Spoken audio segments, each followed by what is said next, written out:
Number 24. The big brain, little brain fallacy. Also, oh, I just ate a part of this apple that is rotting. That tastes like dirt. Okay. That's gonna make it in. Yep. That'll be one of the that doesn't taste good at all. It's worse. Okay. Also, so okay, the big brain, little brain fallacy. Also, the Fuhrerprinzip, Fuhrerprinzip, or mad leader disease. A not uncommon but extreme example of the blind loyalty fallacy below, in which a tyrannical boss, military commander, or religious cult leader tells followers, quote, "Don't think with your little brains, the brain in your head, but with your big brain, which is mine," implied as mine or implied as the leader's. This last is sometimes expressed in positive terms. Example, you don't have to worry and stress out about the rightness or wrongness of what you are doing, since I, the leader, am assuming all moral and legal responsibility for all your actions. So long as you are faithfully following orders without question, I will defend you and gladly accept all the consequences up to and including eternal damnation if I'm wrong. The opposition of this is the fallacy of plausible deniability. See also just do it and gaslighting. Big brain, little brain. Thoughts on this one? I feel like this one's used less. I feel like because of the strength of cancel culture, I feel like this one's used less so today. Like, It's definitely used in religion, and I'll get to that. yeah, for me, from like, I think if you were to, I think if a leader today were to, I think today, if you had a leader who claimed to be the smartest, then smarter than everybody else, I feel like today, in the direct application of the fallacy, which would, or the explicit application of the fallacy, I feel like today, like you can't explicitly imply that you're the smartest out of everybody else and you've got it all figured out because immediately, like the internet goes, "Who the fuck are you?" Like, no, you're not. I feel like that happens pretty quick, explicitly. Now, implicitly, I think this happens all the time. Um, but I feel like it doesn't happen explicitly. I'm curious for your thoughts. Yes.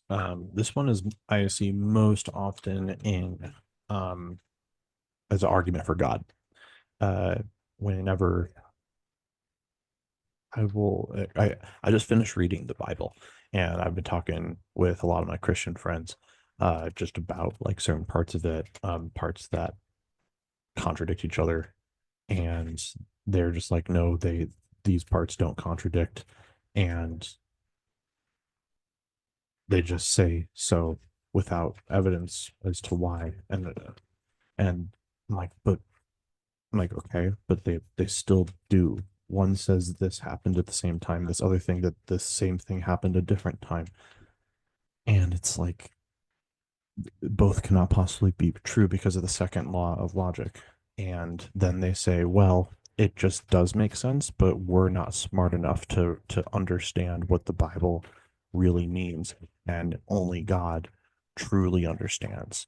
And so you just have to not think about it, essentially. And it's an everlasting thought stopper because you're being gaslit into being like, I guess I'm not smart enough to figure this out, and someone smarter than me has it all figured out. So I'm just going to stop thinking about it. That's rough. I feel like because I can empathize with that because like to me it's like in my own in my own journey of reading the Bible, um, like trying to seek my own answers, find my own answers with God and all of that.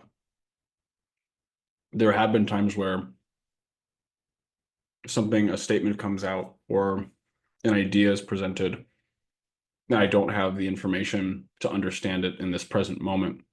And I either don't have the drive to find the answer or not the resources to have the answer given to me. And so I can empathize with the perspective of like there being something that someone asks about the Bible or asks about some type of concept, and then being like, I actually don't know the answer because I don't understand it yet. I haven't gotten that far in my journey yet. I No, think that's fine, but failure to acknowledge the possibility of that, it's just the part you're reading is objectively false because it's logically impossible.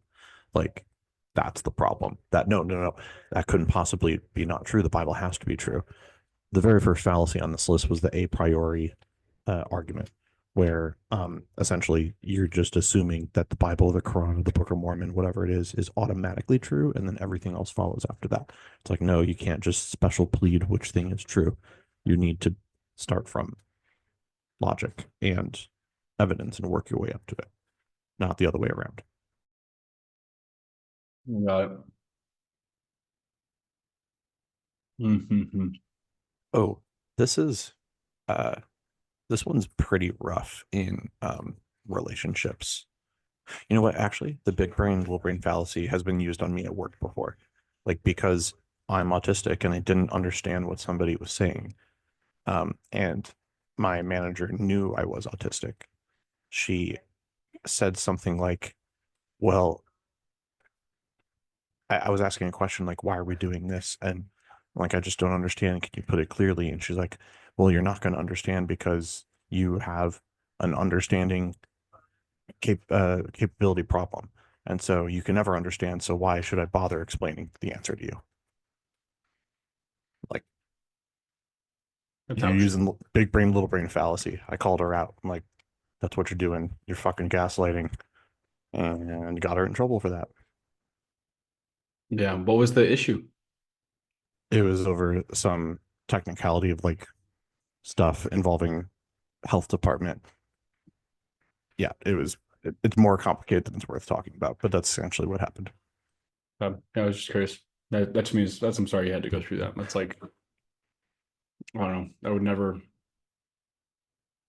I'm like literally one of my jobs. I would say I would argue my job is to be obsessed with explaining things to people in a way that it lands for them. So like I can't even fathom the idea of someone coming to me asking for clarification and me deciding not to give it. That's interesting. And then just telling them that they're not smart enough to receive it. Holy Yeah, fuck. that's a lot. That's a lot. That's wild. I'm sorry I had to go through that. It's okay. She got her just desserts after I reported that, and it never happened again. I'm happy to hear it.